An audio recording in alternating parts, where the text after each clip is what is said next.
I'm going to share some perspectives with you on where we are today. I'll tell you about what I've been through, some of the battles I've been through, including my most recent in losing my wife. And I'll tell you about what I'm doing. The message I want to leave you with is that life is all about reinvention. And there are always obstacles, there are always hurdles, there are always downs. And you're never too old to innovate or to change the world. And it doesn't matter what field you're in, you can make a global impact on everything. First of all, let me start by putting things into perspective, because this is something people don't realize. I've often said that we human beings are like, those frogs in the boiling water. The water is getting warmer and warmer, and we don't seem to realize it. No, I'm not talking about global warming. I'm talking about technology change. People don't seem to understand that we're headed towards the future of Star Trek. I mean, I'm sure all of you have seen Star Trek in one form or the other, whether it be the movie or the TV series or heard about it. Star Trek was this science fiction TV series in which humanity had reached the point that it was now reaching for the stars. It wasn't about making money anymore. It was about but life was about the pursuit of knowledge and essentially enlightenment. That was the theme of Star Trek. Star Trek was set about 400 years in the future, but believe it or not, a lot of the things we saw in Star Trek are coming true. In Star Trek, you had these communication devices called communicators. No matter which planet Captain Kirk was on, he was able to talk to people. They had replicators, these machines in which you could produce food or produce anything. You had all of these sophisticated communication devices. You had all of these sophisticated medical devices, that you had a device that could diagnose your health instantly. All of these advances, yeah, or to the developing world, this is at least 50 times more powerful than those great supercomputers were. And no one even bats an eyelid when you take it across borders anymore. So we have this sophisticated device. And then communication. Captain Kirk's communicator didn't receive email. It didn't play music. It didn't do teleconferencing. So we have all of those technologies. The replicators. We'll soon have 3D printers that you can print anything. You'll be able to print food as well. You'll be able to print anything you like. Medical devices. I have a device at home called HealthCube, and I'll tell you more about that later on which I can diagnose my own disease. I mean, I had a heart attack earlier this year, and I was able to go on my HealthCube and diagnose my troponin levels and diagnose my own health, do my own EKG. So I decided to drive to the hospital, and the doctors were shocked that I could drive to the hospital in the middle of a heart attack and tell them exactly what I was undergoing. But I have sophisticated medical devices like that in my home, right? So we have all of these incredible things at our disposal. And then on top of that, look at what we're doing right now. We're talking on a device like what we saw in Jetsons. If you remember the TV series Jetsons, in which they had these devices, they were always talking to each other. We're doing that now. I mean, the pandemic has taught everyone how to do it. It's forced us to understand this technology. But the fact is that we're talking, just like we did in science fiction. So incredible, amazing things are possible right now. Anyone can change the world. So now let me tell you a little bit about my battles. I mean, I started off as a computer programmer, and that's what my background is in writing software code. Yet, now I'm an academic at at least two universities, Harvard and Carnegie Mellon. Both of the universities I could never get into because I wasn't smart enough as a student. I was also at Berkeley. I was also at Stanford, Emory University. I mean, I was at like 6 universities at the same time, despite the fact I only have a mere MBA. So if I can do that, anyone can do it. It's just not rocket science. You just have to, be persistent and prove yourself. I founded companies. I was born, I was a computer programmer, yet I founded 2 companies, took one public.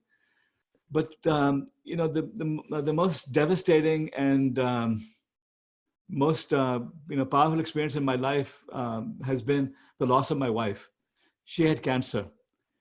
And when she was first diagnosed, I started researching it. I mean, I started learning all about the advances in genetic sequencing, in curing cancer and so on. And I got in touch with the top scientists in the world. And the more I learned, the more shocked I was at how screwed up our medical system is. I was learning after the fact, which was what the problem was. This is why I lost her, because if I had known what I know today, I would have saved her. because what I learned was that the entire US clinical trial system is screwed up. I mean, if I could use a four-lettered word, I would use a four-lettered word over here.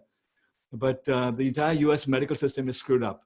We do clinical trials. When you have cancer, what you do is you get your gene sequence, and then you go online and look for a clinical trial, and then you apply for the clinical trial, and you go through it, and then they give you the drugs that they want to give you. They poison your entire body with chemotherapy first, and then they do targeted therapies. And if you're lucky, you can be in one of the most advanced things. This is all screwed up. What I learned was that if I had simply, the moment she was diagnosed, and the reason I'm sharing this with you is because I'm sure many of you might have this yourself in the next few years or so, or your relatives might, or your friends might. So you need to understand the flaws of the system. Step one, when you are diagnosed with cancer, is to have your gene sequenced, and to have the tumor sequenced, get a biopsy, get it sequenced, and then find out exactly what it is. Step two is get organoids created. We can actually now create, I talked about 3D printing, we can actually create 3D prints of the tumor. And then you can test the tumor with hundreds of medicines. There are companies like the one I used was Sengine, Sengine. For $15,000, they'll take your tumor and replicate it, and they'll test it with 150 to 200 different therapies. So rather than you being the guinea pig, and they don't tell you this, doctors don't tell you this because it doesn't suit them. They would rather have you join a clinical trial because it advances medicine, or God knows what the system is all about. But if you can test your tumor against the medicines in the lab, you do not have to go through the trial and error. You don't become the guinea pig, the tumor becomes the guinea pig. So I discovered this too late, because I had, eventually by the time we had her in 2 clinical trials, and I had the tumor tested, what I learned was that the chemotherapy she was on was the wrong chemotherapy. Both of the drugs that she was given were the wrong drugs for her. Instead, there was a different drug that was more suited to her tumor. And then the question is, how do you get that drug? It wasn't available. So what I realized was that you can actually buy drugs that even though they're not, the insurance won't cover them, you can actually buy the drugs because they're typically made for other types of cancers, and you can buy the drugs off the shelf and do it. So I just spent the $10,000 and I bought the drugs. The trouble was it was too late. My wife had gotten too weak. So this is just one of the things I learned. Then I have a nephew in India who had brain cancer. And another problem happened, that he couldn't join the clinical trial. He couldn't get the drug. I learned how to compound the drug. Literally, I bought the chemicals and I had the drug shipped to India. Now, it was too late also for him. It only bought him 3 months. But the fact is that I learned how to crack that system as well. So me, a computer programmer, has been learning how to hack the entire medical system of the United States. And along the way, I got a who's who of medicine to start advising me. These are top scientists at Harvard, at Mayo Clinic, Columbia University, even, what's his name, Siddharth Mukherjee, who won a Pulitzer Prize. He was guiding me through all of this. So and they were astonished that I could do what I was doing, that I could hack the system the way I did. Then, after losing her, I was in a state of shock for many months. And I said, I have to make my life's mission now to cure cancer, because I learned how to do it. I believe cancer can be cured.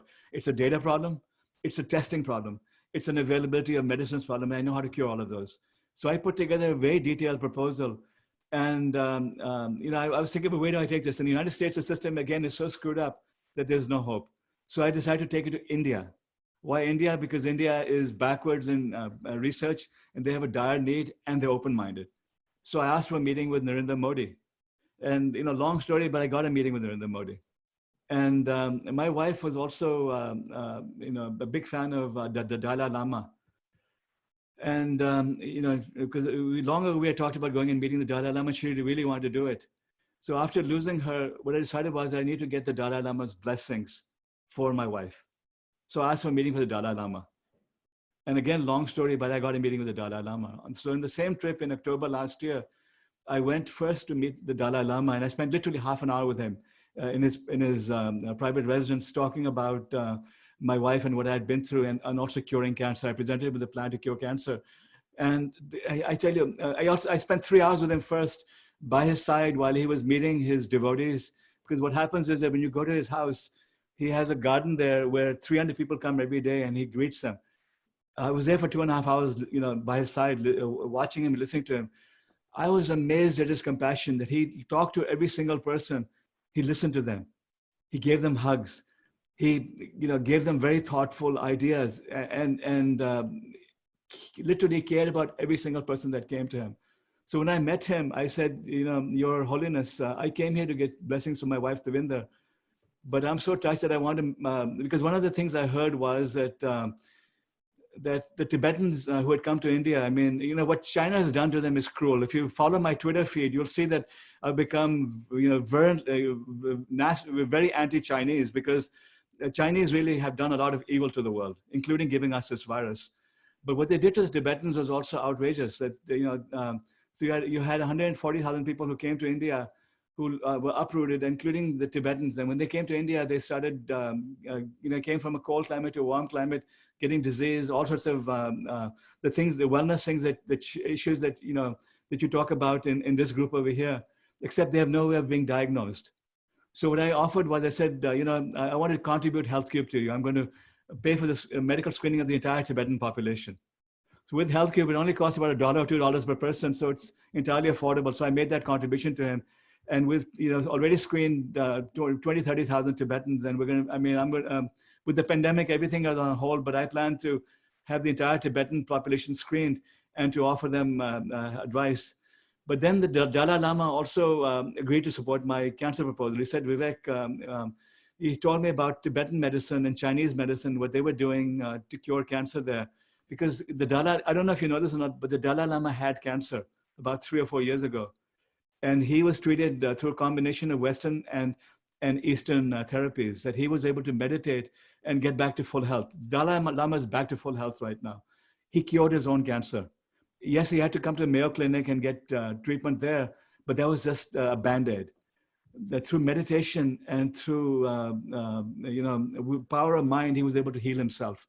So we agreed basically that we would do a national conference to bring together because in my proposal, part one of it is Western medicine and creating a test bed for basically it's the largest clinical trial in global history, 100,000 people, and with all sorts of new techniques is what I proposed.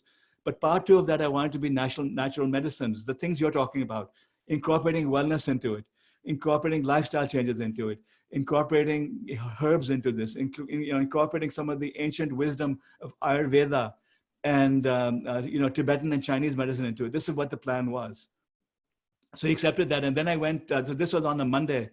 Again, long story about how I got the meeting with him and and what happened there. But then on Thursday I went to Kevadia, Gujarat. That's where that big statue is. That $400 million statue that they constructed. So Narendra Modi was giving a talk to 500 IAS officers. And essentially I made a deal with his people. Normally I would get a speaking fee of $100,000. I mean, I get ridiculous speaking fees. So I would have gotten fee of about $100,000. I said, look, I'll waive my fee if I can get a meeting with Modi. And we made that deal, and I got my half an hour with Modi. And I presented Modi with this plan. And I was amazed at Modi's genius. I mean, I tell you, Modi gets a lot of criticism for some of the things he's doing, and part of it is deserved. But Modi is a genius. I mean, the guy, he used to be a tea seller. And I was talking to him about genetic sequencing. I was talking to him about new therapies. I was talking to him about this. And he, very thoughtfully says, Vivek, what you're talking will also apply to other genetic diseases, such as sickle cell anemia. And I was shocked. I was saying, I'm sitting here with the Indian Prime Minister, and he's talking about, applying genetic sequencing to sickle cell anemia. But he was dead right. So we talked about it, and he's basically told his chief scientist, Vijay Raghavan, he said, Vijay, I want you to give me a detailed proposal within 3 months on what Professor Wadhwa is saying. And then the pandemic happened and everything is on hold right now. But the point over here is that here I am, a tech guy, and here I am suffering a major tragedy. What did I do with it? I turned it into an opportunity to do good for the world, to help other people. Because what Devinder said to me, I mean, Naren Bakshi knows my wife very well. What she said to me was, Vivek, if my suffering can help others, it would have been worthwhile. So the message she left me with was, Vivek, because she knew that Devinder was everything to me. She was my soulmate. She was everything to me. I was dependent on her for everything. She says, Vivek, the only thing that's going to keep you going is doing good for the world. So she says, dedicate. She told me, not in these words, but essentially to dedicate my life to giving back to the world. She says that's the only thing that'll keep you going, is to do good for the world.